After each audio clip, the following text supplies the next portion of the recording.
why it is loaded here. Just check. I will be able to operate it from here. Just ask Rajama will come.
A very good morning and a warm welcome to our honorable and distinguished guests, esteemed dignitaries, staff, students, community members from field sites, and dear participants. It is my great pleasure to welcome you all to the inaugural session of the International Conference, Hunger-Free World, Professor M.S. Swaminathan's Vision for Evergreen Revolution. To begin with, I request everyone to stand for Tamil Thai Valtu. நீராறும் கடலொடுத்த நிலமடந்தை கையிலொழுகும் சீராறும் வதனமென திகழ்பரத கண்டமிதேன் எக்கணமும் அதில் சிறந்த திராவிடர்கள் திருநாடும் தக்க சிறு திருகுடலும் தரித்தனரும் திலகமுமே அத்திலக வாசலை போல் அனைத்துலகும் இன்பமுற எத்திசையும் புகழ் மணக்க இருந்த பெரும் தமிழனங்கே தமிழனங்கே உன் சீரமை திறந்து என்று செய்ய மறந்து வாழ்த்ததுமே வாழ்த்ததுமே வாழ்த்ததுமே.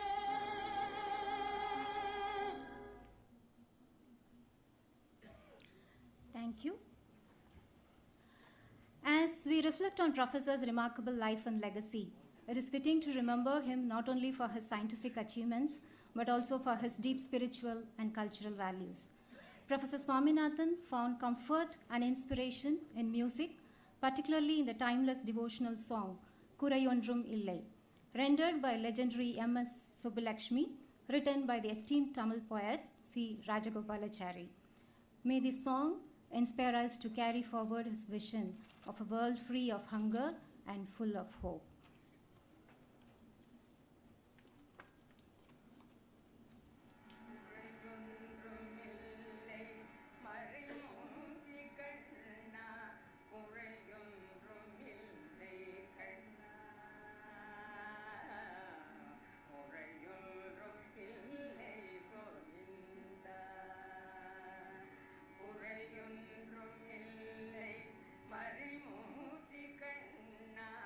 Pure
A devastating landslide hit Wayanad on 30th of July, and we lost more than 300 people.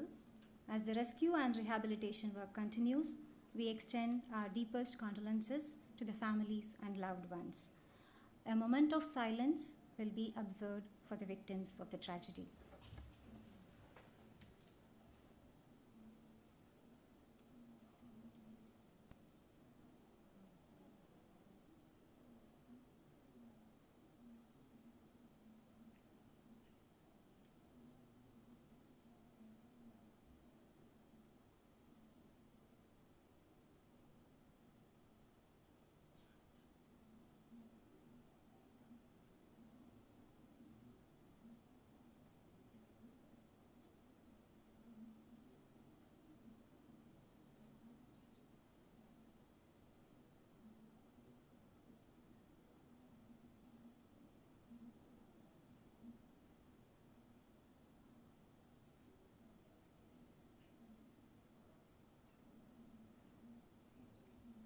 Thank you. Now, I invite Dr. Soumya Swaminathan, Chairperson of the M.S. Swaminathan Research Foundation, to formally welcome you all and to present the MSSRF's Impact Report.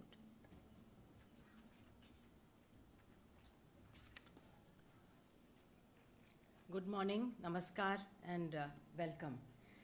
First of all, I'd like to welcome our respected and honorable dignitaries who have kindly consented to be with us today. Shri Kanak Vardhan Singh Deo, Honorable Deputy Minister of Odisha, as well as the Agriculture and Farmers Empowerment, Government of Odisha. Shri Krishna Byre Gowda ji, Honorable Minister for Revenue, Government of Karnataka, and Dr. P.T.R. Palanivel Tyagarajan ji, Honorable Minister for IT and Digital Services, Government of Tamil Nadu.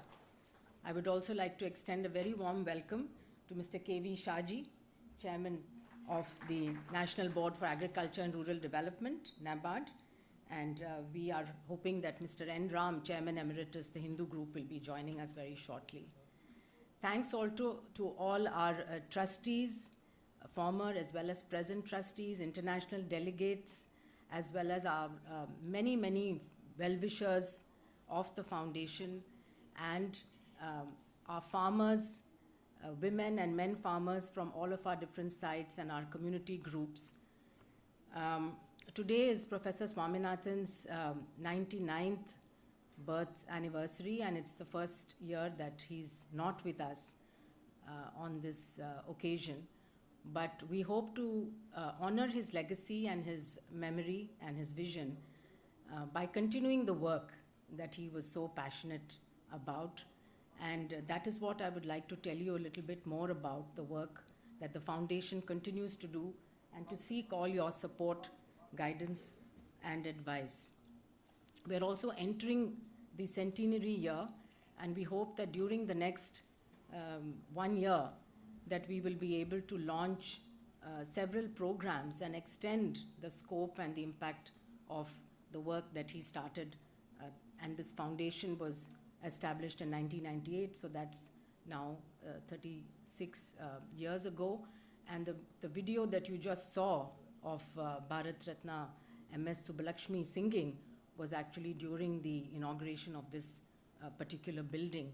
And I hope that some of you will have a time to look around the Sangam garden. That was also Dr. Swaminathan's vision for depicting the different agroecological zones of Tamil Nadu as described in the Sangam literature 2000 years ago. So what I would like to do now is to go through briefly the work that was done during the past year, which is of course a continuation of the programs that have been established in the past, and this would not have been possible without the support of the many partners and the donors, and of course the commitment of the staff and the communities that we work with. So the theme for this conference is really his vision for an evergreen revolution, which implies enhancement of productivity in perpetuity without associated ecological harm. And I think this is the biggest challenge that faces us today. He was also very, very committed to farmers' welfare and their happiness, and so he always believed that the vision for agriculture should really be to spread happiness. And he used the word biohappiness through the conversion of our bioresources into wealth that's meaningful to our tribal and rural families. So the vision of this foundation, when it was established, is to link science and society for equitable and sustainable development. And the mission, because we are an NGO and we can only do so much, so really the idea is to develop and demonstrate models of sustainable development to influence policies, but always from a pro-poor, pro-nature and pro-woman perspective.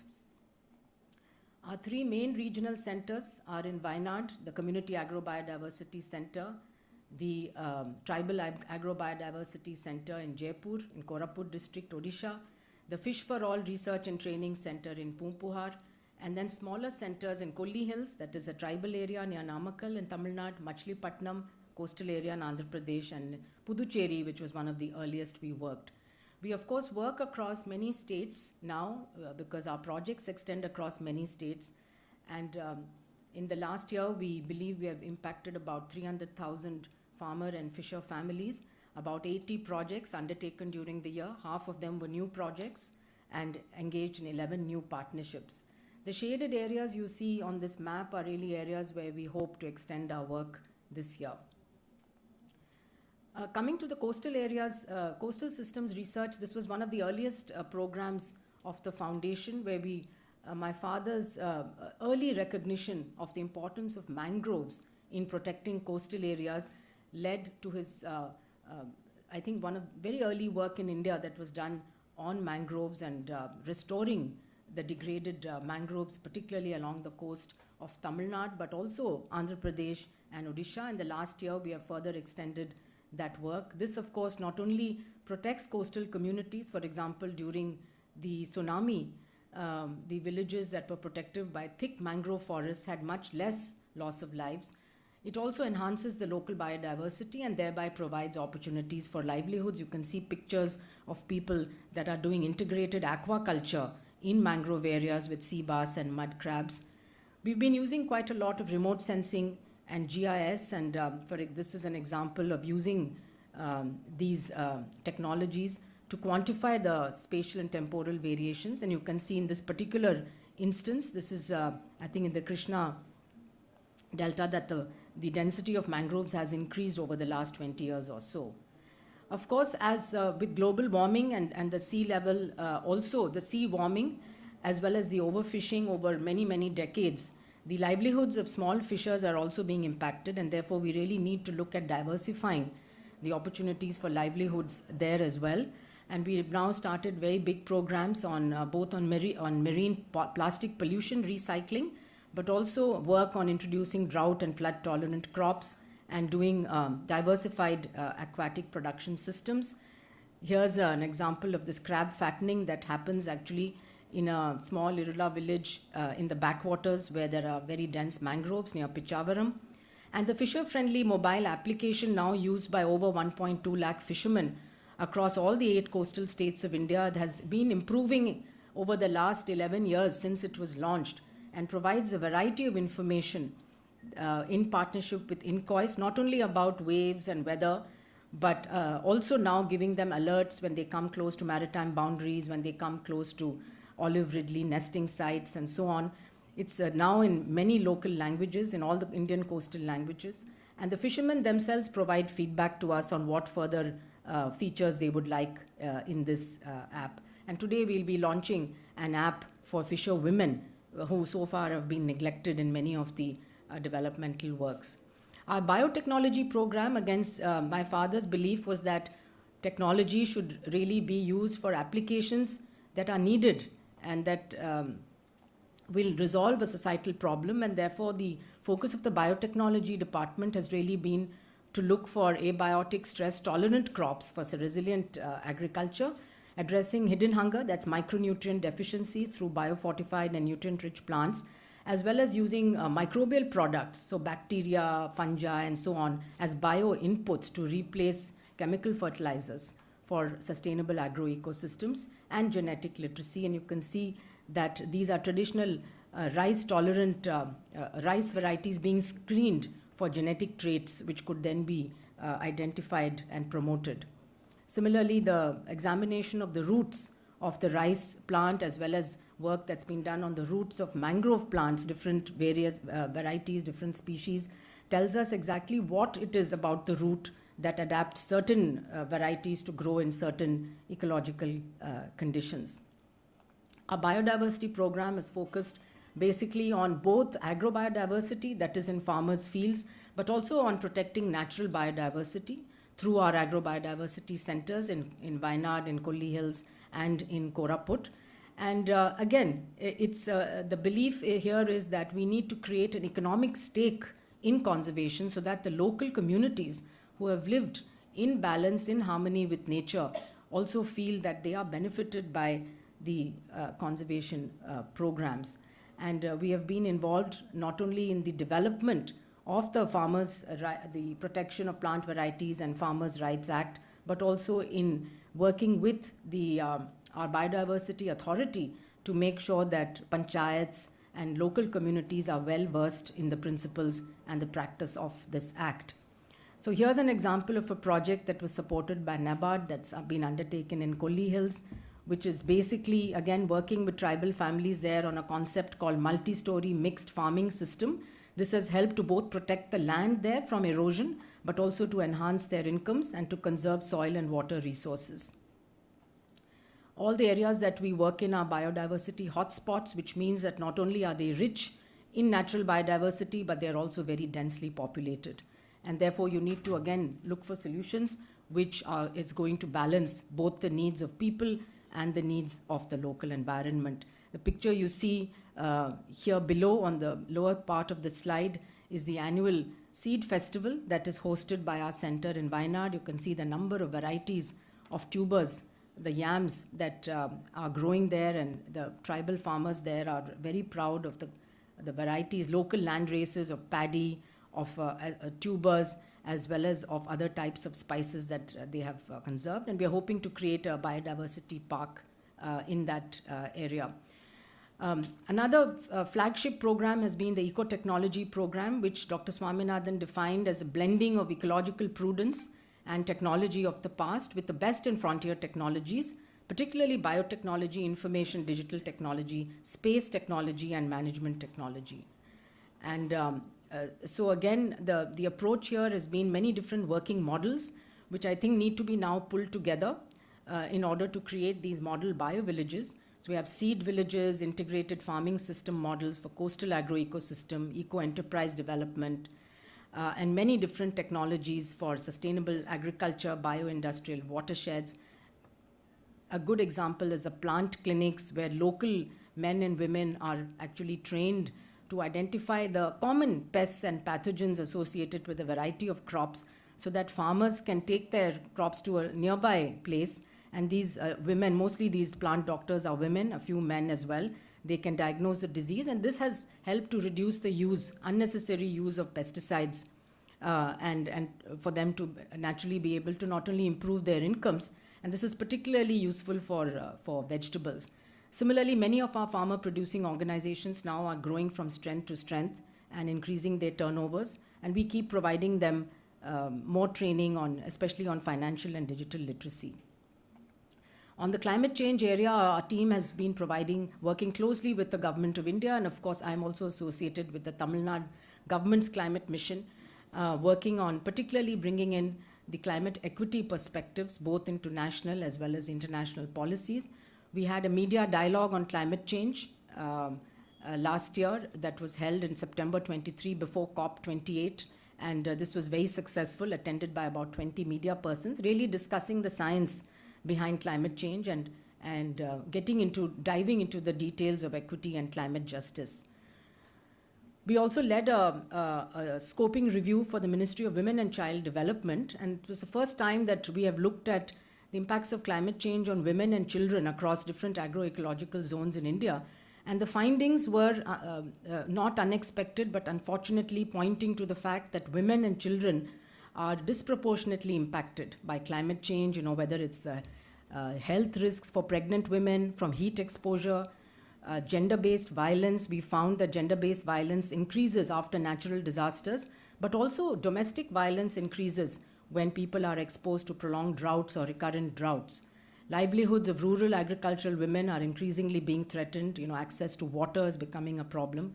Children's health and education are severely impacted. Many infectious diseases are either increasing or making a comeback. But we also found that there is need for more data, more research, but also there's a lot of scope for innovations at the personal, household, and the community level, and a lot of change in policy that is needed. So there's a whole set of recommendations at the end of this report. This is now up on our website, and we're hoping that both state and national governments will take the observations forward. And so when I just want to conclude with this quotation, which is obvious that, my father believed that it is absolutely possible for a world without hunger because of all the tools and resources at our disposal that we have today in our modern world. And until such a wholly attainable world becomes a reality, our task remains unfinished.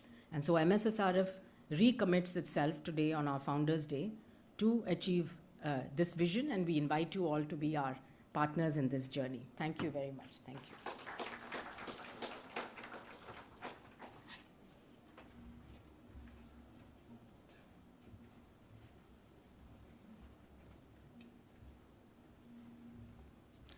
Next, we have a very exciting and significant occasion of launching our new logo of MSSRF. For this, I invite Shri Kanak Vardhan Singh to you, the Honorable Deputy Chief Minister of Agriculture and Farmers Empowerment, Government of Odisha. There will be a video launch.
So excited to release our new logo.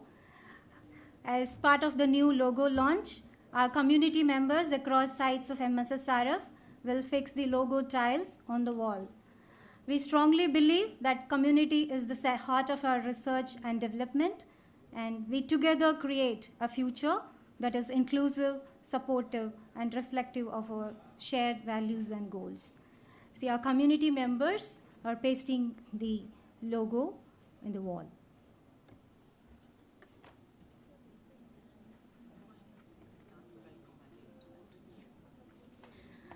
So to give a brief outline of our new logo symbolizes MSSRF's enduring commitment to science for sustainable development and community resilience with clarity, modernity, and symbolic depth. The logo represents the organization's goal of enabling communities to achieve resilience, growth, and sustainable future. The 4 interconnected circles symbolize MSSRF's unique interdisciplinary approach and Foundation's core programs, demonstrating their collaborative synergy and underscoring the organization's holistic approach to sustainable development.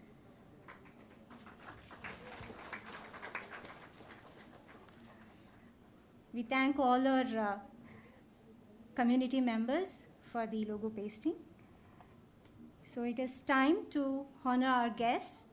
I request Dr. Swaminathan to honor Shri Kanak Vardhan Singh Dio, Deputy Chief Minister of Orissa, with a millet basket from our field sites.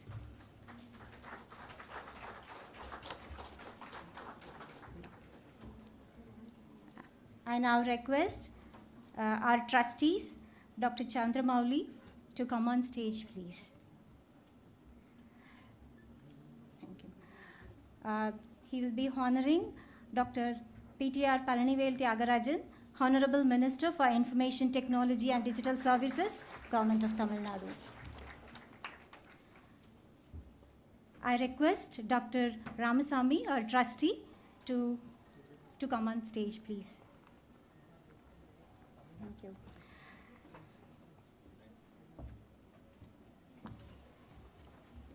He'll be honoring our Shri Krishna Byre Gowda, Honorable Minister for Revenue, Government of Karnataka. I request Dr. Jagadish, trustee of MSSRF, to come on stage, please. He will honor Mr. K.V. Shaji, the chairman of NABARD, Mumbai.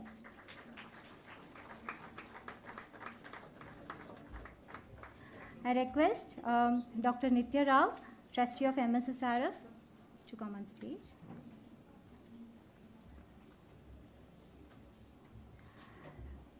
To honor Mr. N. Ram, chairman of the Hindu Business School. Thank you. These are the millet baskets that we have from the field sites. We now have a special tribute to the visionary Professor M.S. Swaminathan. I invite Mr. N. Ram, Chairman Emeritus of the Hindu Publishing Group and former trustee of MSSRF, to share his words.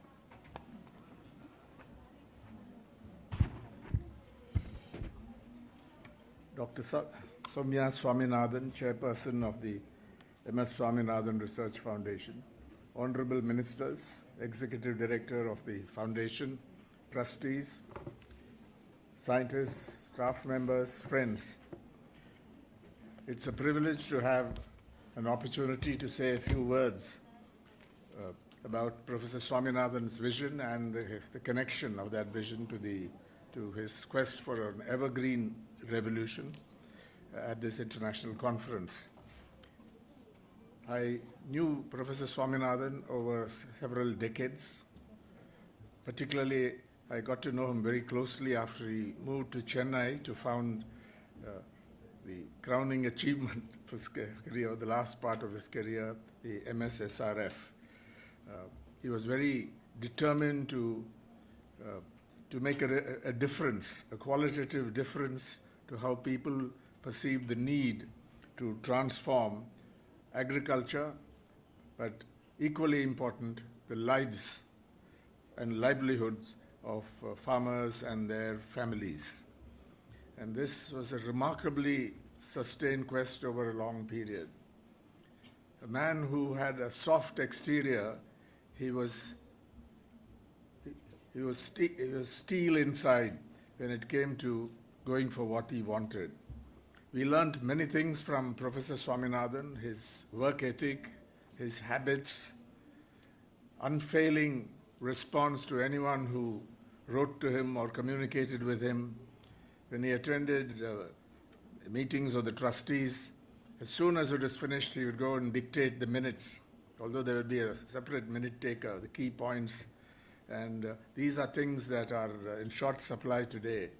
And I really salute the person I regard as one of our greatest Indians. After, we can say without exaggeration, if you were to look for 4 or 5 great Indians in independent India, Professor M.S. Swaminathan would definitely be high up on that list.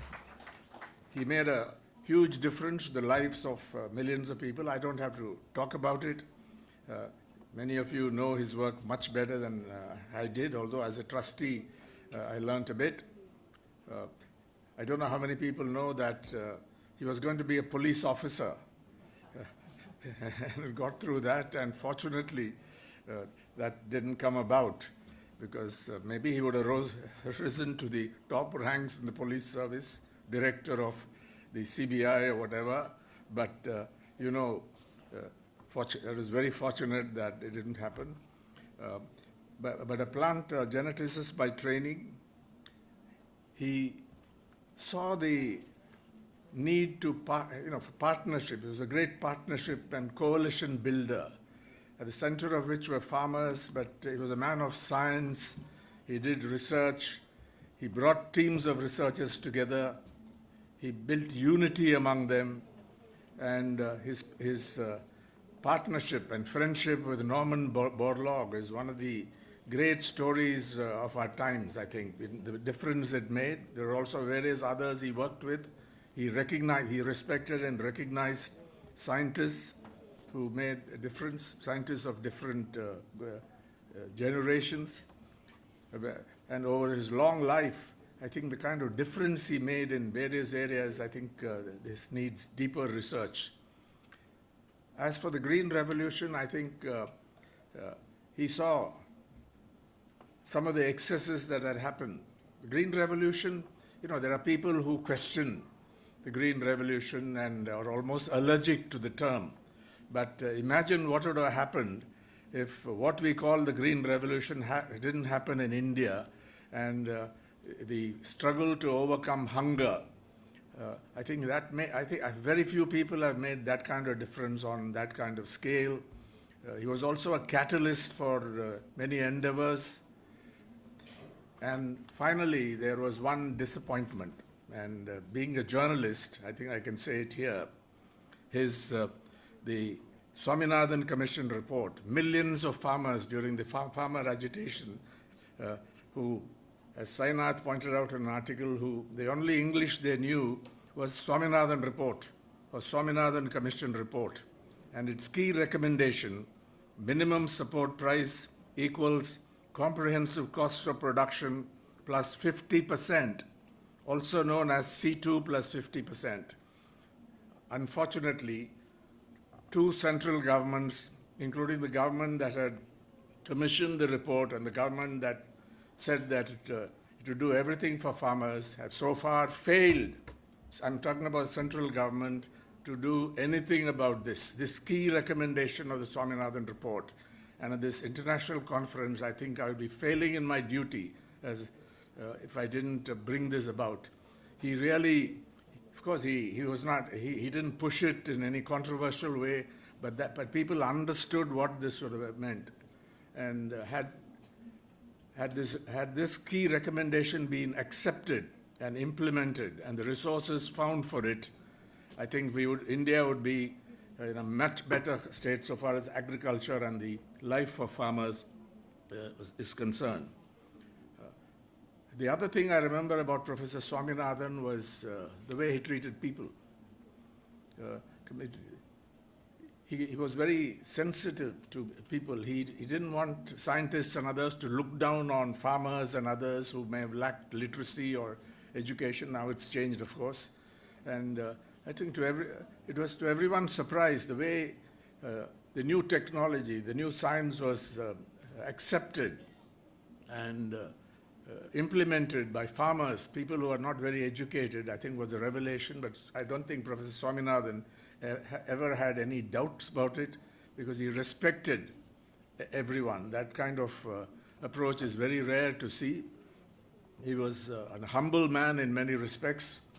But what I remember was the way he interacted with journalists. I've observed and participated in workshops in this foundation where Professor Swaminathan, who trained and educated a number of journalists in the areas that this foundation has been working on. And these workshops saw Professor Swaminathan participate fully. He spent his time in those two-day workshops. He spoke at them, he listened to others, and it was really an education for us. What a foundation specializing in certain areas could do, say genetics or whatever was taken up as a theme. But 30 or 40 journalists who were selected because they were serious journalists who had some background in this area, science journalists and others, that was a contribution which not many people know about, and I hope that that tradition will be continued here. We don't have Professor Swaminathan, but there are others who can certainly continue to make that kind of contribution to the education, because journalists have to be equipped to write about this competently and even insightfully. And there are very few science journalists, as far as I know today, who can live up to our expectations. Professor Swaminathan took I think respected traditional knowledge, and the MSSRF collection of traditional varieties of rice and so on, I think is something, it's really a treasure, and this was undertaken right at the start of the work of this foundation, and I observed that closely. He gave women a central place in the development of agriculture, and I think that concern for women's rights saw him found a special department or a special faculty at this foundation where gender issues could be studied in relation to agriculture. I don't want to say much about his pioneering role in relating climate change to agriculture. One of the early papers, Professor T. Jayaraman has written about it, and so on. And there are various other aspects others could speak to. There's a very interesting article by Himanshu Pathak, Secretary, Department of Agricultural Research and Education, Government of India, Director General of the Indian Council of Agricultural Research, published in the Review of Agrarian Studies on the National Agricultural Research, Education and Extension System. And I think towards the end of his life, Professor Swaminathan was very attentive to what we call the extension system, whether it was adequate in India or different parts of the country. There are many things like that we can speak about, but I don't want to take more time. I think we are here. I'm very happy that this international conference focusing on the Evergreen Revolution, there's no blueprint for it. There are, as this note says, there are principles that have been worked out for the Evergreen Revolution, but a lot of work needs to be done. And I'm happy that I had an opportunity to pay my respects and register my admiration for the work of a person I regard as one of the greatest people I have known in my life. Thank you. Thank you. So our next part is the launch of Fisherwomen Connect application.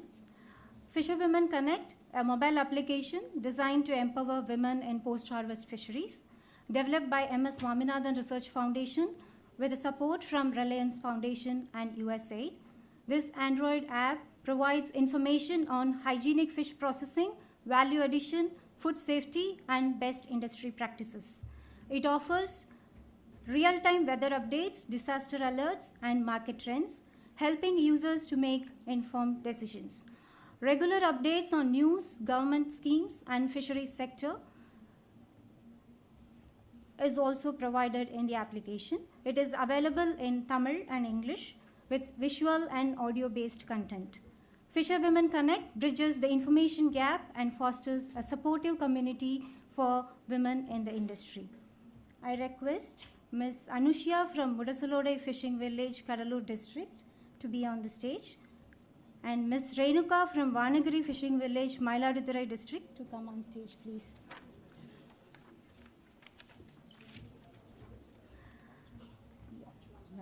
I invite Mr. K.V. Shaji, Chairman of the National Bank for Agriculture and Rural Development, Mumbai, to launch the Fisherwomen Connect application, for which we have a flyer released first, followed by the video of the application. Please.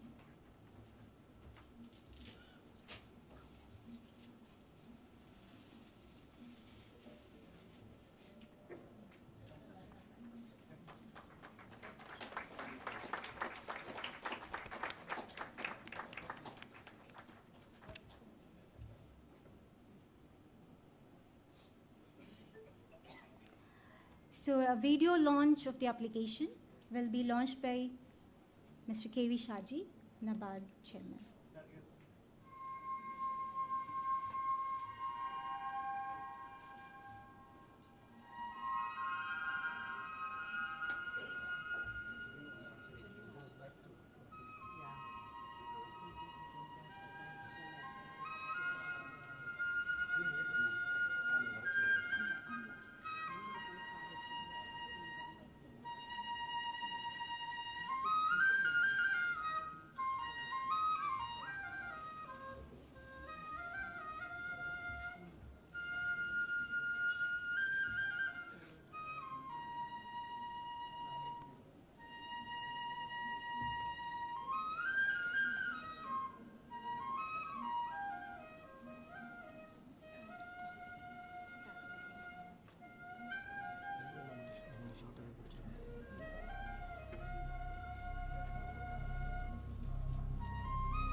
Yeah, a tab is being given to the fisherwomen, which is uploaded with the application. I request Mr. K.V. Shaji, the chairman, to give this app to the fisherwomen. Yeah, I'm sure.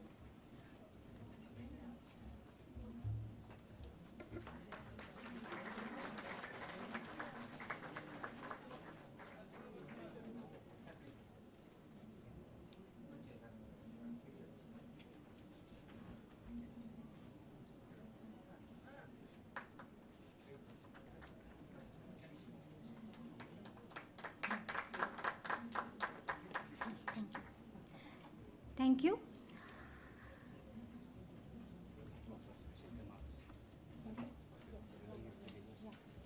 Now I request Mr. K.V. Shaji, the chairman, to deliver the special remark.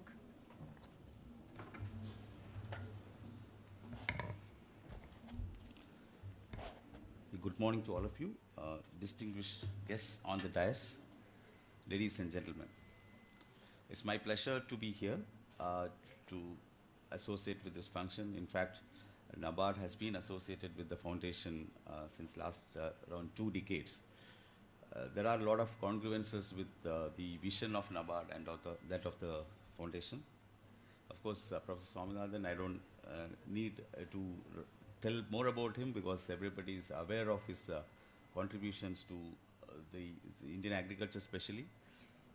In fact, working with the rural women, the fishermen women connect, which the app which is now getting released, it is very thoughtful of the foundation to do it now, because fisheries is one sector where a lot of women are engaged, and also it is having a lot of potential for employment.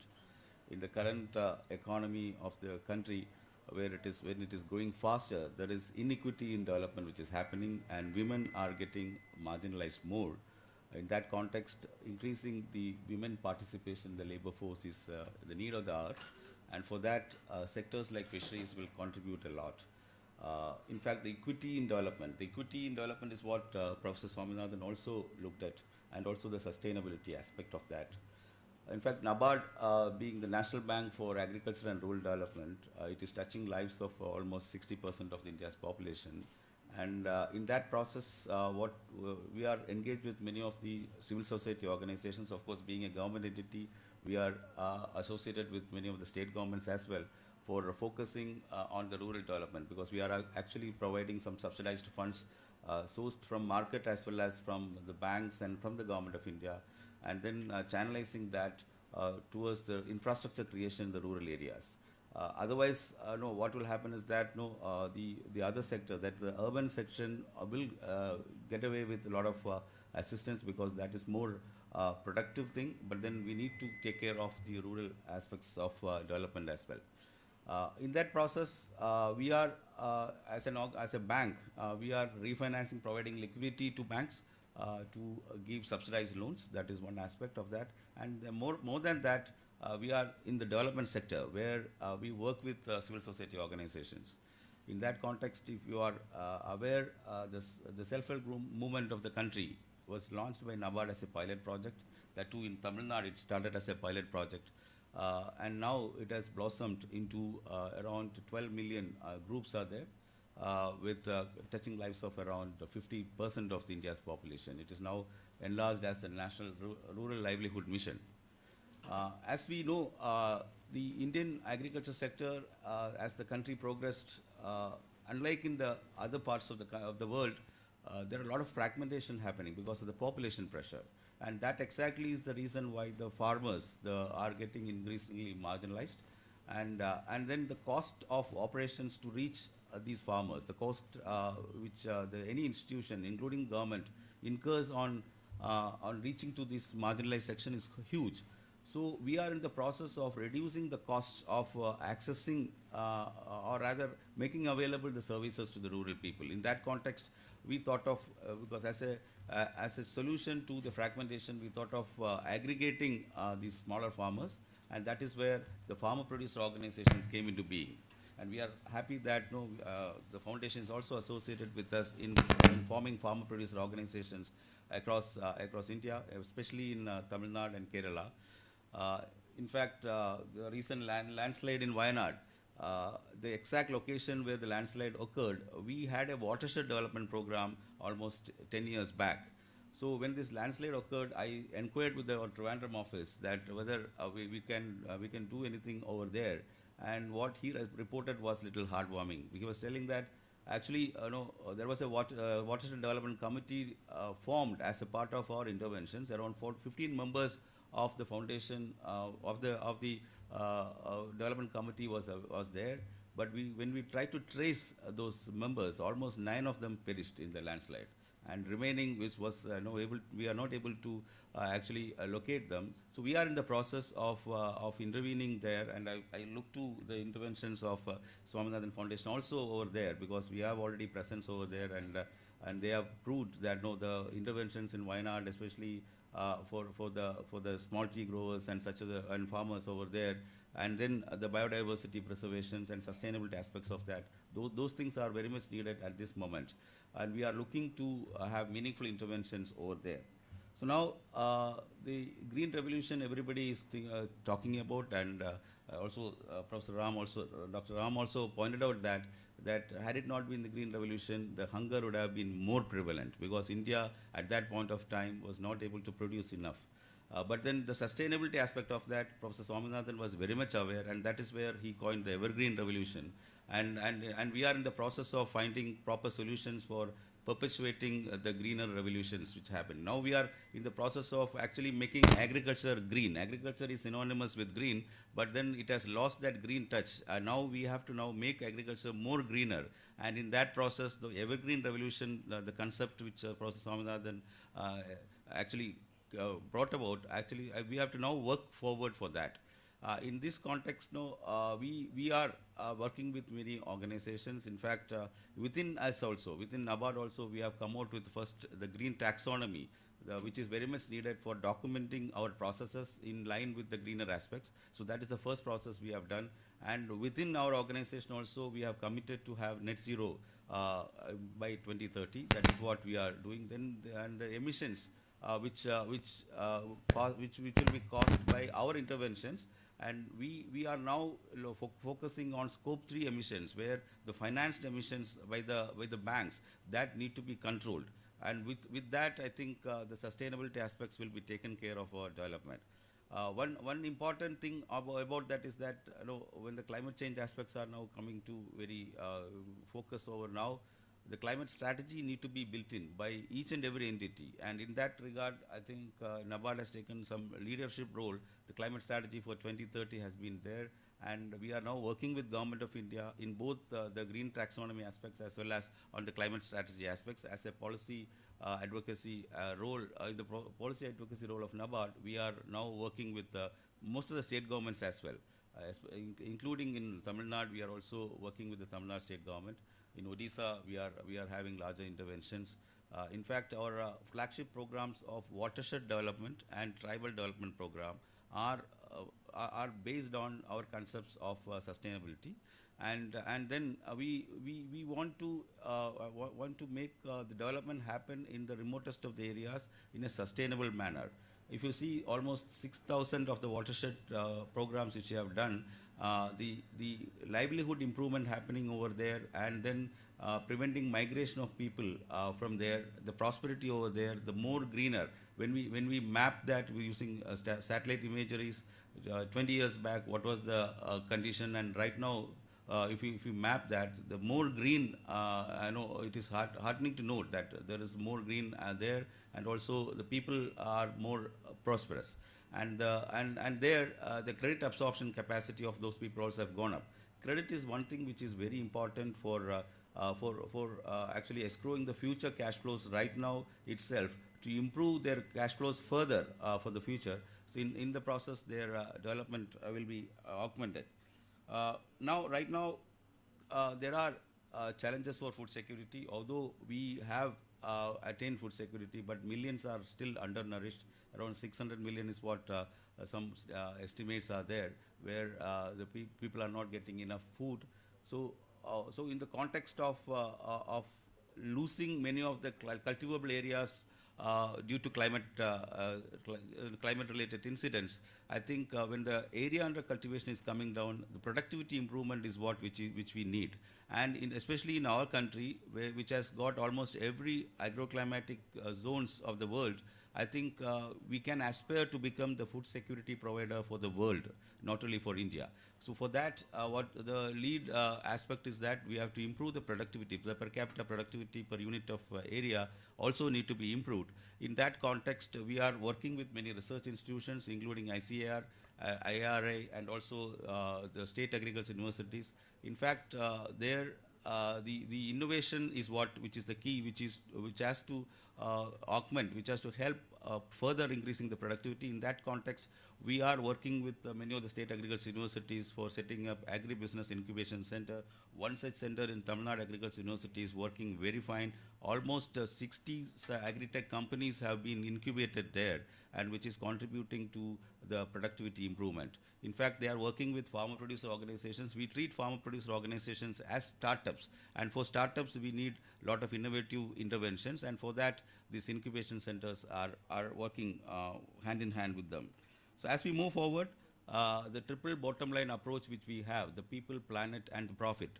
The people are in the forefront. Planet is to be taken care for sustainability, and profit need to be there for furthering our actions in this regard. So NABARD is working towards that in association with a lot of stakeholders, including civil society organizations, NGOs, and we need more such partners in the future, credible partners at the field.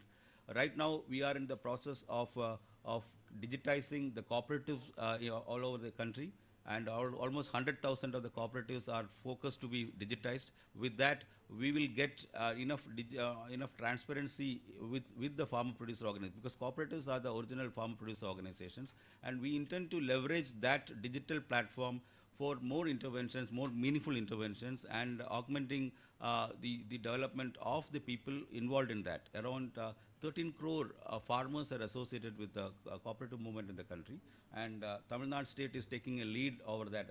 Close to around 4,500 cooperatives will be computerized in the near future, maybe in another 1 month. Yesterday when I took the review, I think Tamil Nadu leads in that interventions as well. So while concluding, I think we should now remember the work and the vision of Professor Swaminathan, and I feel that Swaminathan's one important quote is that if agriculture goes wrong, nothing else will have the chance to go right. So which is very much relevant in the current context, especially when almost 40% of the people of country is dependent on agriculture. That is one point. We need to take people out of agriculture to more productive, higher ends of the value chain, the agro-processing, the rural businesses and such other things. And for that, we need to further the movement which he has started, and NABARD will be actively collaborating with entities like Swaminathan Foundation for this. Thank you for this opportunity. With great pleasure, I launched this the farmer fisherwomen Connect app as well. Thank you.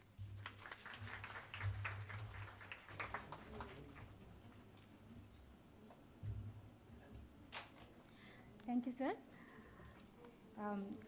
Now we will be launching a geospatial artificial intelligence blue carbon program. We are excited to introduce our new project, quantification and monitoring of blue carbon assets through drone-based imaging. This has been funded by Microsoft. This initiative aims to map and monitor blue carbon ecosystems along the Tamil Nadu coast using advanced drone technology and Geo-AI analytics. For this, I invite Ms. Dachayani Duruvan, Head Microsoft Data Center Operations, Chennai, to join us on stage, please.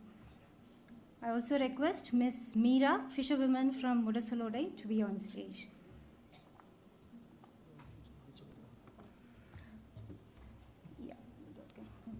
Now I invite Dr. P.T.R. Palanivel Tyagarajan, Honorable Minister for Information Technology and Digital Services, Government of Tamil Nadu, to launch the Geo-AI Blue program.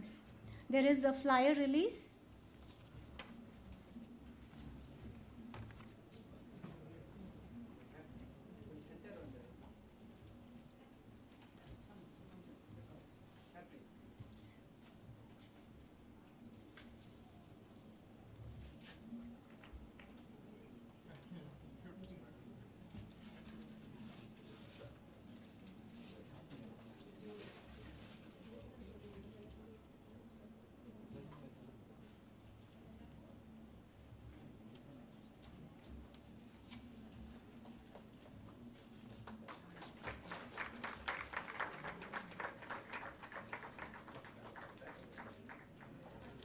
Yeah.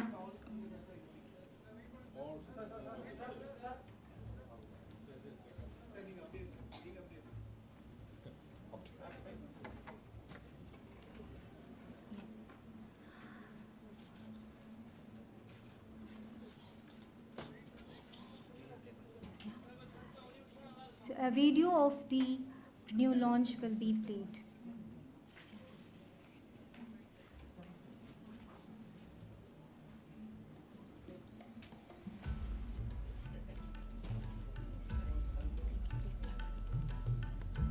The Tamil Nadu coast, stretching 1,076 kilometers alongside southeastern India, is ecologically and economically important.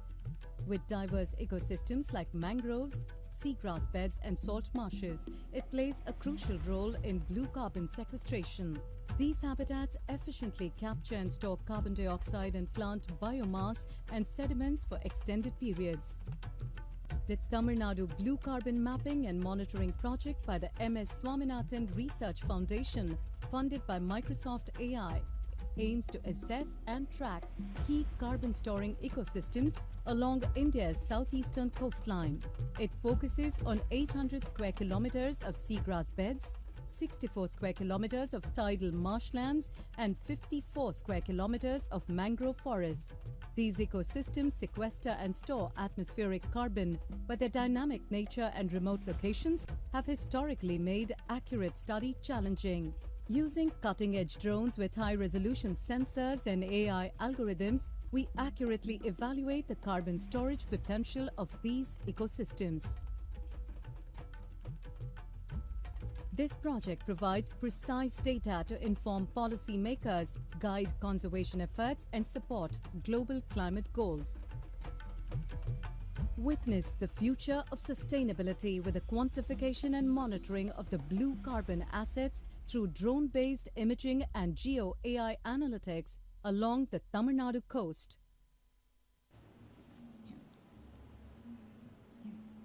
Thank you. I now invite our Honorable Now I invite Dr. P.T.R. Palanivel Tyagarajan, Honorable Minister, to deliver this special address. Thank you very much. Good morning, ladies and gentlemen. The chairperson of the MSSRF, Dr. Swaminathan, the trustees of the MSSRF, including my friend Mr. Chandramoli, who has been of huge value to the government of Tamil Nadu as part of the Human Resources Reforms Committee.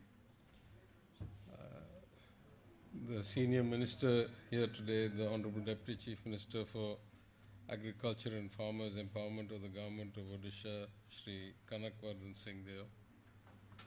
The very senior minister from Karnataka, the Minister for Revenue, Honorable Minister Shri Krishna Byre Gowda. The chairman of NABARD, my good friend, who was of great help to Tamil Nadu when I was finance minister, Mr. K.V. Shaji. My dear friend, Mr. N. Ram, who had to leave us because he had to go to a board meeting. Dr. G.N. Hariharan, the executive director. The delegates for this international conference on the Evergreen Revolution and the vision for a hunger-free world. The many well-wishers, staff, distinguished guests who are here this morning. Thank you for inviting me to be a part of this inauguration and for participating today. I think we're running about 30 minutes behind schedule, so I'm not sure that I have much to say that would warrant running further behind. But I first like to say that such projects where we have the best technology in the world applied to problems that affect not just nature but also the people who are most affected by climate change, which is the poorest, the most vulnerable, the ones who live in the coastal areas. I think these are exemplary and need to be replicated as far as possible. In this case, because it is also pioneering around the world, one of the leading technology companies of the world, partnering with one of the best research foundations to take up this effort, which then uses cutting-edge technology like artificial intelligence to process these images and then can be a template for such applications around the world. I think it's heartwarming and it makes us proud in Tamil Nadu to see this for our benefit and for the benefit of the rest of the world. Equally, the foundation and its work, I think, are exemplary and gives us all great pride in the government of Tamil Nadu, in the people of Tamil Nadu. Of course, Dr. Swaminathan was an unparalleled visionary in the field. The notion of an evergreen revolution, I think, is far more than just the green revolution, because as the technology evolves, as tools become available, as the possibilities open up, we need to be constantly striving to find that last mile of efficiency or that last frontier of efficiency. In truth, there's quite a gap between the application of the available knowledge or the available findings in public policy. Politics gets in the way. A lot of people in politics are not necessarily that attuned to the latest outcomes from innovative research or analysis. But nonetheless, the frontier needs to keep moving ahead. Just because we have not yet implemented the existing wisdom or the newfound wisdom doesn't mean we shouldn't continue to strive for more. As somebody who's descended from a long line of people in the landowning and farming business, I can honestly say that while the overall output has been good, in fact, the lives of farmers have not changed nearly enough. We are, by my last understanding, we are losing 3 to 4 million people, at least we were before the COVID crisis. We were losing 3 to 4 million people out of the agricultural sector through mechanization, through automation, through transformation. We have not necessarily been able to find good employment for them in rural economies. the migration to cities is rapid in places like Tamil Nadu, but is not so in other parts of the country, and this is leading to greater inequality as well. So we have many problems to solve, and I think this notion of perpetual improvement, yet keeping in mind the goal of pro-poor, pro-women, and pro-nature is as precise and pointed as well as comprehensive an approach or a goal that I've heard. And I think in the era of climate change, the need for us to understand exactly what is happening, how it's happening, and to be able to adapt policy and application and resources is increasing all the time. So I wish this conference much success. I know there will be a great exchange of ideas. I pay my respects to the memory of Dr. Swaminathan on his 99th birth anniversary. I commend the organization, the foundation, the trustees, the many members. I applaud the projects. I saw the report today, and I know there's much more work to come, so I wish you all the best. Thank you very much.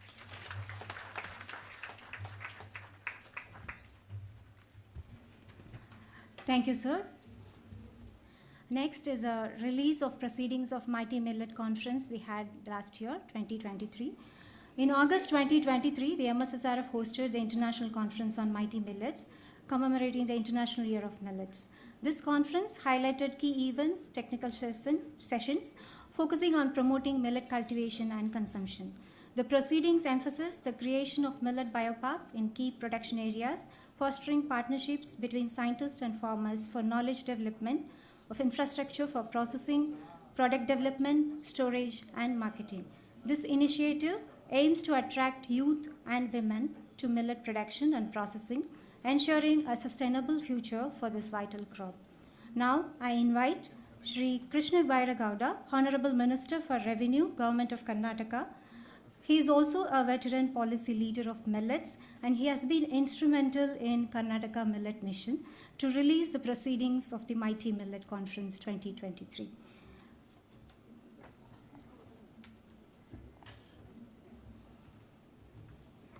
The dignitaries in the dais will receive a copy of the proceedings.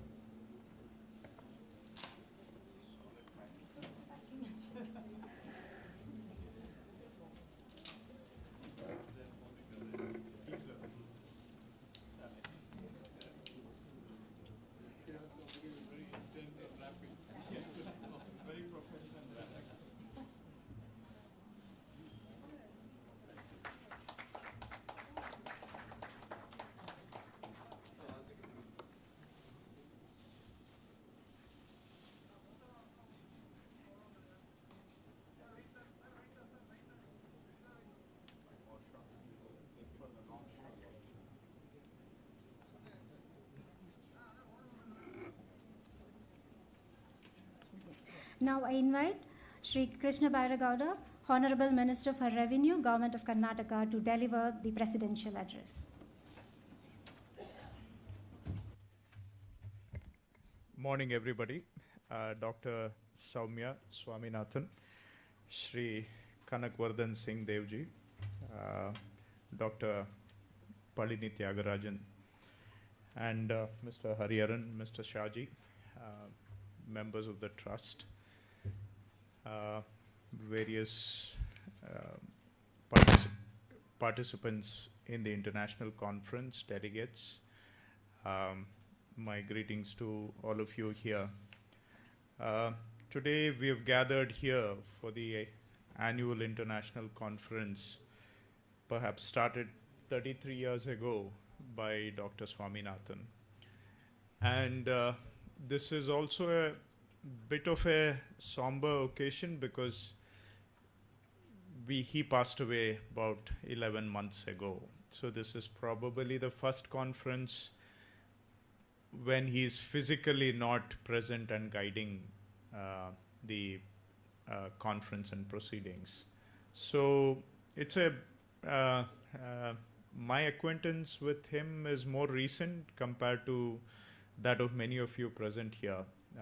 I've known him for about 10, 11 years in a personal capacity, but of course everybody knew him for who he was.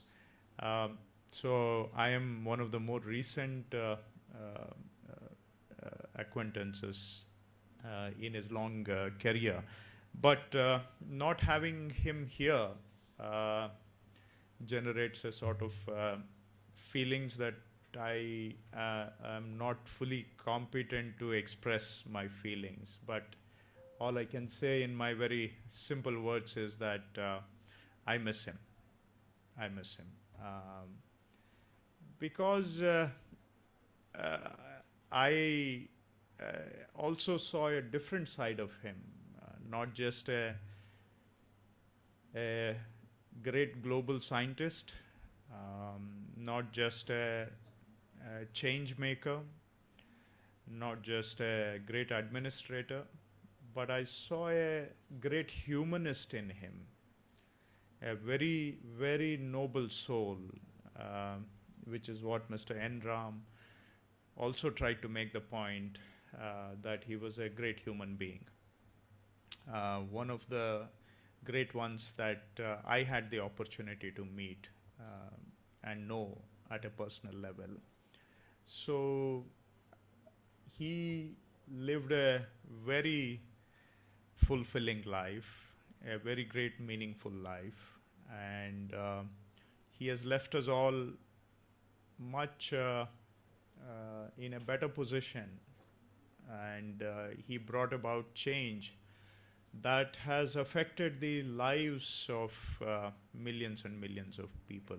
And I think he may not be here with us in physical capacity, but his contributions to India, to the most vulnerable sections of India, the farmers, and to the global scientific community and farmers around the world. So his contributions will forever be with us, And that's how I would like to remember him. Now, coming to the theme of the conference, Dr. Tyagarajan was very brief. I may not be as brief and as pointed and very purposeful as he was.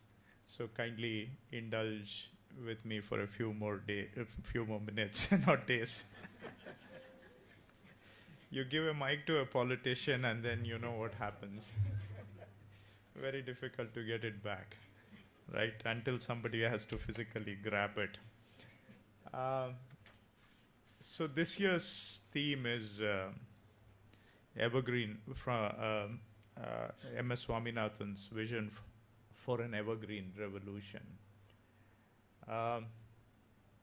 Of course, Green Revolution brought us from catastrophes of famine and socio-economic unquantifiable costs and the humiliation of PL 480 to a situation where today we are not only surplus, but agricultural exports are a major source of revenue for the country.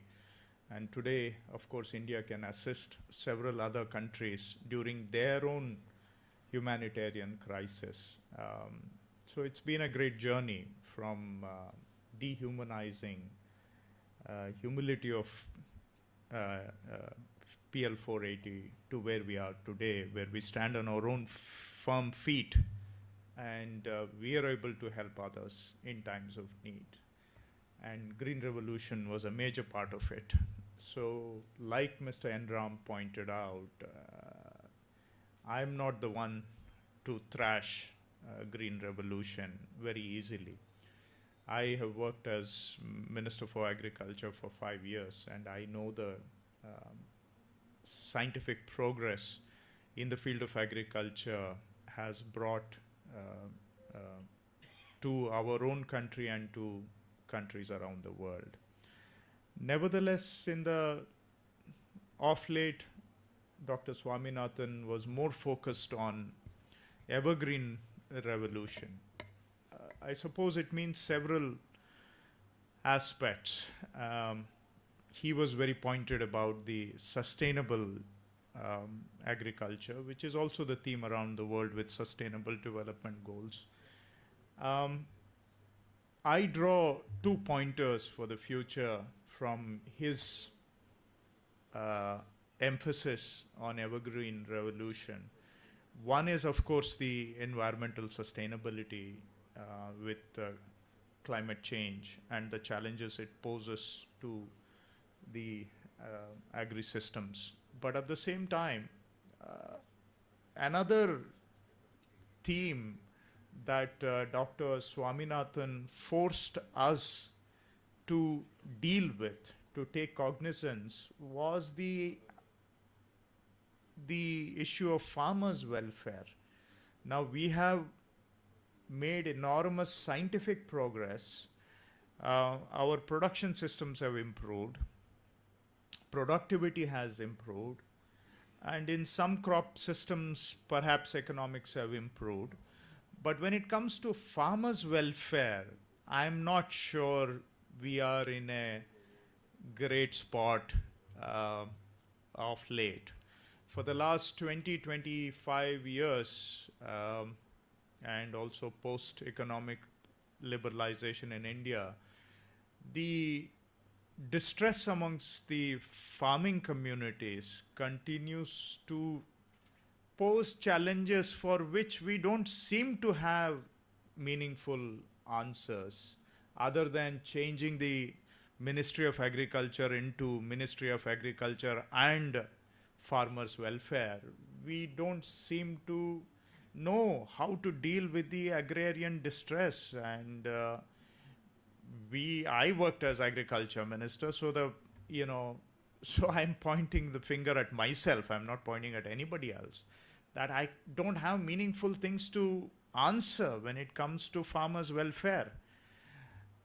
But Dr. Swaminathan forced us to acknowledge this challenge, and he said farmer welfare has to be the centrality of agricultural approach. It is relevant for Evergreen Revolution because, of course, some of us would think rationally and say agriculture contributes less than 14% to GDP. I mean, that's not where the future is. So let's look at the secondary sector, the tertiary sector, and the emerging sectors for solutions to nations' future problems. But while it supports only 14% or less of the GDP, but it supports 40-45% of our human resource. Livelihoods are dependent. And if those farmers don't have a meaningful life, they don't find purpose in life and happiness in life being in agriculture, then as Dr. Swaminathan would say, if there are no farmers, who is going to farm? Who is going to produce the food? So hence, I think if we want to really move towards Evergreen Revolution and keep agriculture continuing to support us, we need to address the idea of farmers' welfare. Without farmers' welfare, there will be no agriculture. And again, we might end up in a crisis. That's one challenge I hope we together all can address, and not just in speeches like the one I'm giving now, but indeed, actually. The other one is, of course, the more obvious meaning of Evergreen Revolution, which is a sustainable one. Now I deal with disasters in my current responsibility, and I can see it firsthand. Last year, we had one of the most debilitating droughts in Karnataka. And within a matter of 2 months, we have transitioned from a severe drought where there was shortage of drinking water for humans and livestock to a situation where all my river systems are in floods. There are landslides everywhere. There are whatnot. I can go on and on. So climate change is a reality that is hitting us hard, but some of us seem to be still burying our heads in the sand and not facing the reality of climate change. I think that same applies to agriculture also. In India, we consume more than 80% of water resources for agriculture. Are we doing a fair utilization of our very scarce water resources in India with the kind of population we do have? And are our agriculture practices environmentally sustainable? We abuse chemicals, pesticides and fertilizers like nobody's business. And I had the fortune of working with Dr. Swaminathan during this phase, and we brought in millets into the agricultural systems and into the consumer systems as a way of climate resilient agriculture, climate smart agriculture.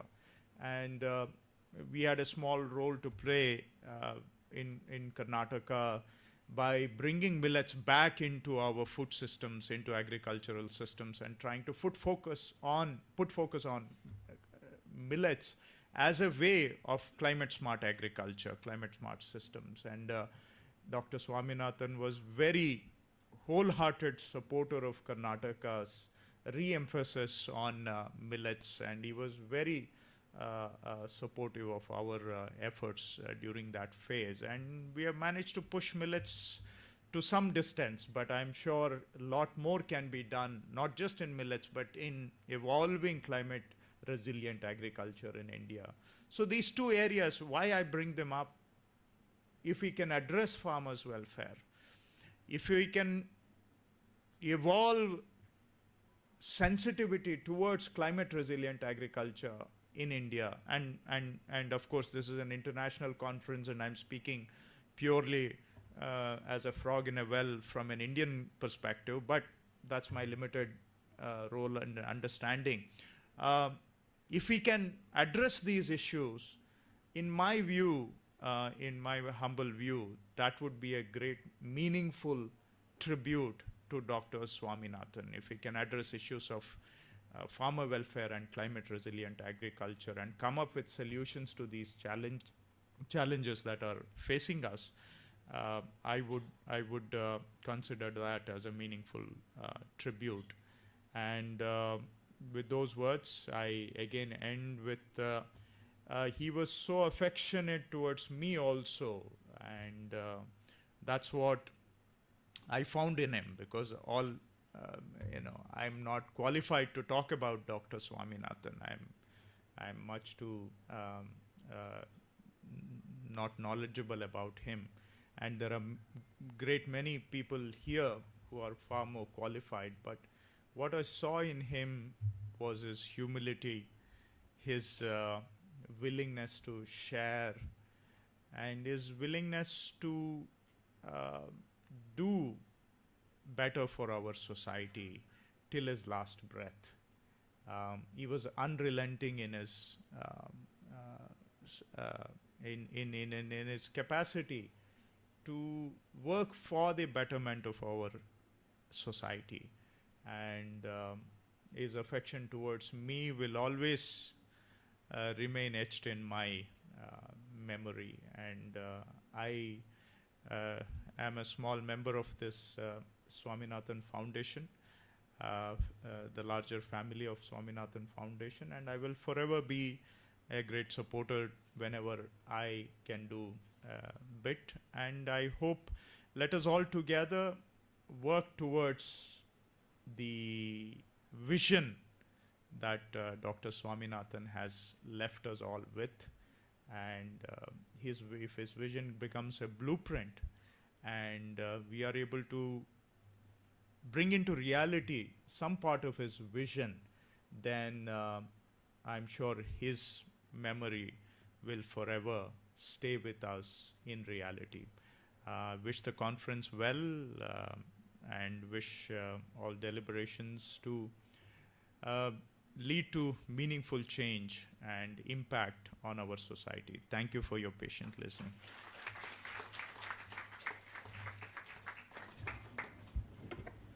Thank you, sir.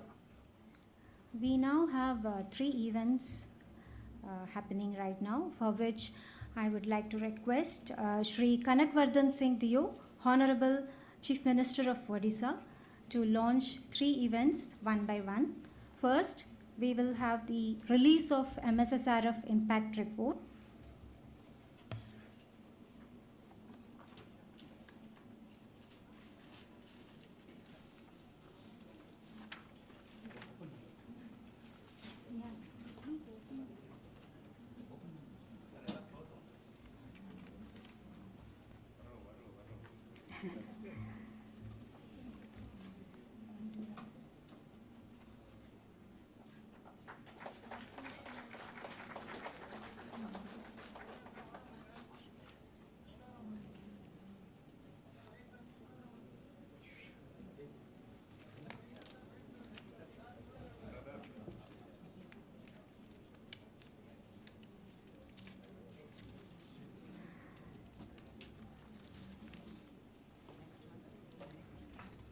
So we are very excited to launch the program Samposhan, which aims to combat malnutrition among tribal communities in Odisha through nutrition-sensitive agriculture. It will enhance farming skills, diversify livelihoods, and reduce drudgery for 1,000 households, 50 Anganwadi centers, and 10 tribal residential schools in Korapat district. Key interventions include establishing nutrition garden, cultivating diverse crops, improving agricultural practices, and providing nutrition education with a focus on women and children. For this launch, I request Dr. Afreen Sultana, ITC Limited, to be on the stage. And also I request Ms. Rukmani Kilo, a custodian farmer from Koraput, to be on the stage, please.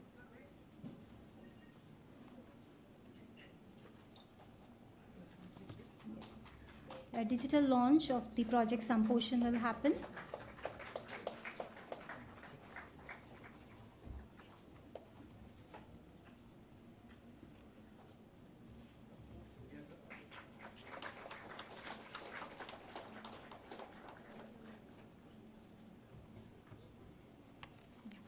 Yeah. And now we have a release of the book M.S. Swaminathan in conversation with Dr. Nitya Rao. It is the Hindi version where Kuposhan Mukht Bharat Ke Liye Kisan Kendra Samdhan, for which I would request Mr. Jayesh Joshi, father of Mr. Jeet Joshi, to be on the stage. Mr. Jeet Joshi had the distinct privilege of meeting Professor M.S. Swaminathan, moved by the profound impact of the conversation and the vision that Professor Swaminathan articulated. Mr. Joshi was motivated to channelize this inspiration into writing a book. This book not only reflects the wisdom and ideals imparted by Professor Swaminathan, but also aims to share his groundbreaking contributions to agriculture with a broader audience. With the consent of Dr. Nitya Rao, Mr. Jeet has written this version.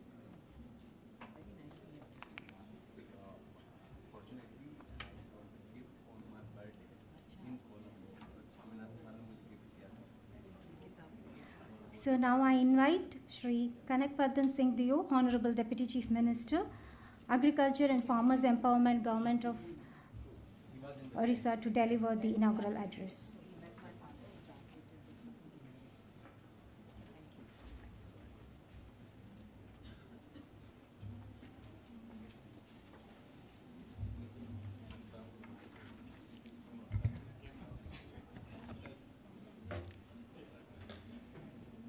Chairperson, Dr.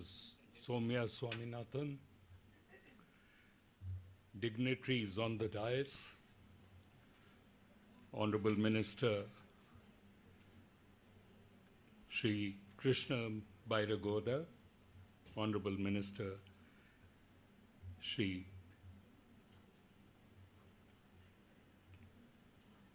Tyangam Ranjan, NABARD Chairperson Shri K.V. Shaji, Mr. Hariharan, dignitaries of the dais, ladies, gentlemen, all the international dignitaries who have come for this conference on hunger-free world for an evergreen revolution organized by the MS Swaminathan Foundation. At the very outset, I would like to thank Dr. Swaminathan for having given me the opportunity of being present amongst you all today.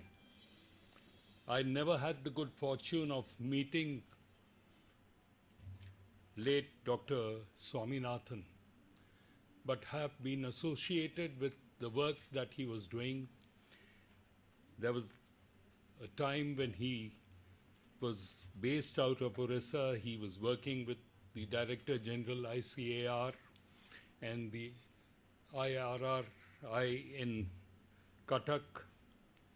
Apart from that, the narrative of securing a hunger-free India must include Orissa of the 1990s, particularly the Kalahandi, Koraput, Balangir, in short, which was known as the KBK region, from where I come and I represent also. The region was amongst the most backward in the country and drew national and international attention for its starvation deaths. At the turn of the century, Government of India under Prime Minister Atal Bihari Vajpayee supported implementation of a long-term plan for eventually led to region transformation into a rice bowl for Orissa. Today, Orissa is the largest contributor of rice to the FCI pool in India, with assured procurement support of rice by Government of India. Kalahandi, which was once known for hunger and famine, it is now one of the highest paddy producing districts of Orissa. Bargarh, another western Orissa district, has one of the highest rice productivity of India. In recent times, Prime Minister Narendra Modi's Poshan Abhiyan, which stands for Prime Minister's overarching schemes for holistic nourishment, has significantly contributed to the improvement in the nutrition and poverty indicators in the KBK region and across Orissa. Similarly, our recent decision for enhancement of paddy procurement price to rupees 3,100 will contribute to economic upliftment and encourage farmers in many ways. I now seek to share on behalf of my state and its people what and how the Orissa story can be a lighthouse for a hunger-free world. Orissa, as you know, is prone to natural disasters of the last 50 years. Only 3 years have been normal for Orissa. We face extreme weather conditions and weathers like cyclones, floods, or drought, resulting in moisture stress in some of or all parts of the state. The threat of climate change is making the situation worse by the day. I would strongly urge for organizations such as MSSRF to take this challenge with brevity and further research on climate resilient agriculture. This will involve development of suitable species as well as adopting appropriate practices. It will reduce the vulnerability of our farmers, especially small and marginal farmers. Crop diversification with emphasis on millet, pulses, and oilseeds need to be the cornerstone of the overall strategy for a hunger-free world. The Honorable Prime Minister has announced that millets are the Shri Anna in recognition of their importance in the ancient culture. Orissa is at the forefront of the Shri Anna Abhiyan, adopting farmer-centric and nature-based approaches for revival and popularization of millet. The Abhiyan also focuses on increasing consumption through intervention at the village level, millet mothers campaigns, school contact programs, food festivals, and inclusion of millet in supplementary nutrition programs. In addition, the Rice Fallow Management Program and the Crop Diversification Mission have been rolled out to increase production and consumption of protein-rich pulses among the rural communities. Promotion of food and diet diversification is critical to food security.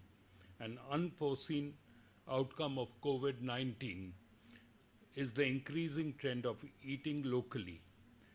This trend needs to be reinforced through incentives, policy, support, and wider program of awareness and acceptance. Integrated food systems take into account traditional, cultural, and indigenous practices for transformation of diet needs to be promoted and integrated with food cultures of the communities. We have also set up a special mission, the Balbhadra Jaivik Chas mission, to promote organic and natural farming. Curbing food waste at the processing and consumption levels is as important as increasing production is. Maximum realization of the entire value chain of agriculture produced through the better practices of grading and sorting, storage, transportation, and cold chain is a priority of our government.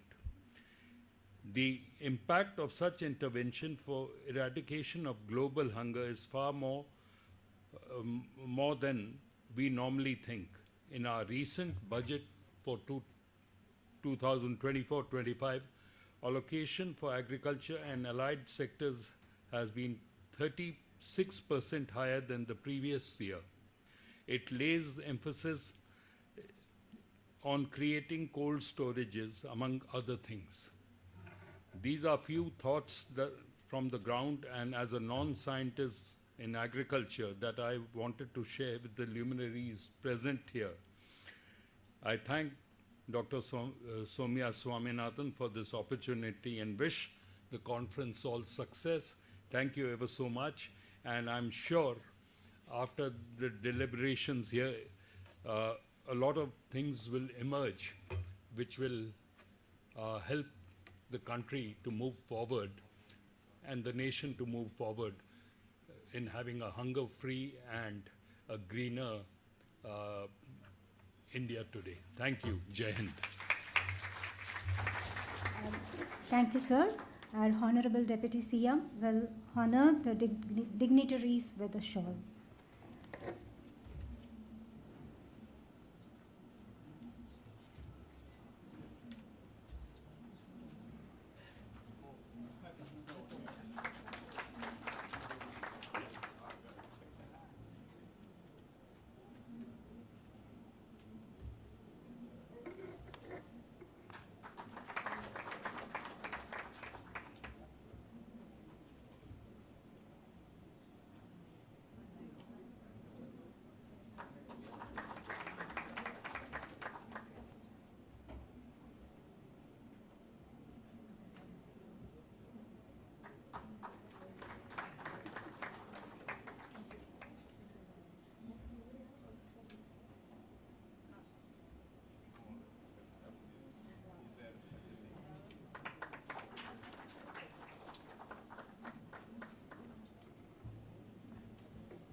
Thank you.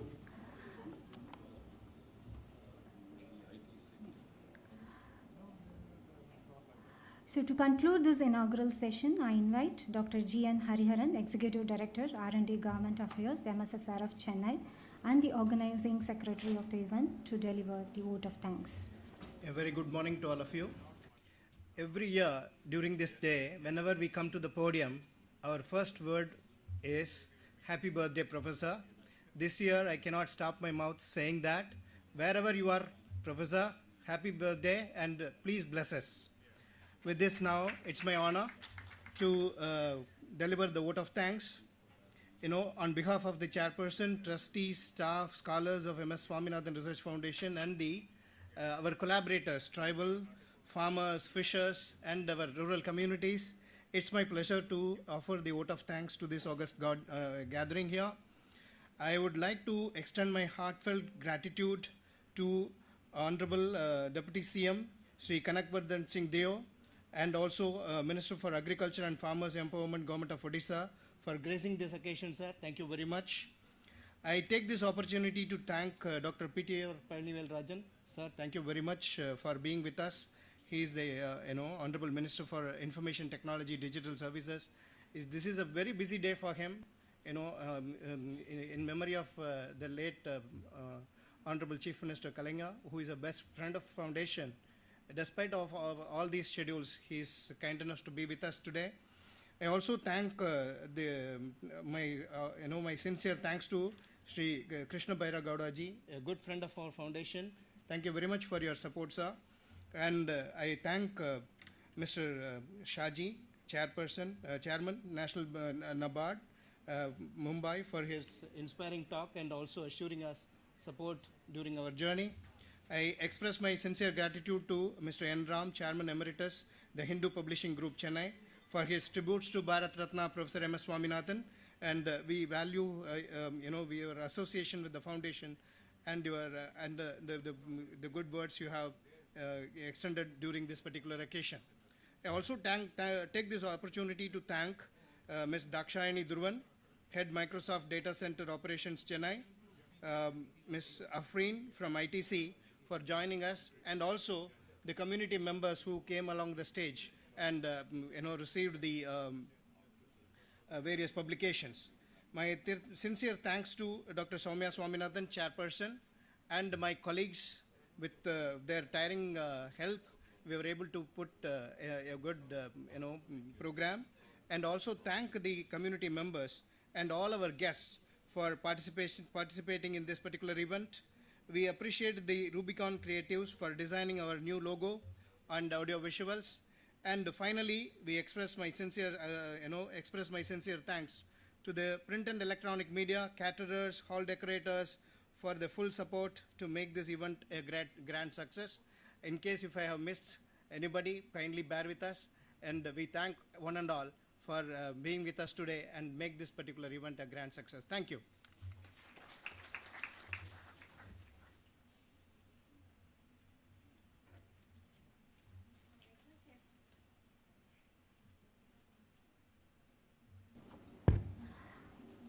I request everyone to stand for the national anthem.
Few announcements.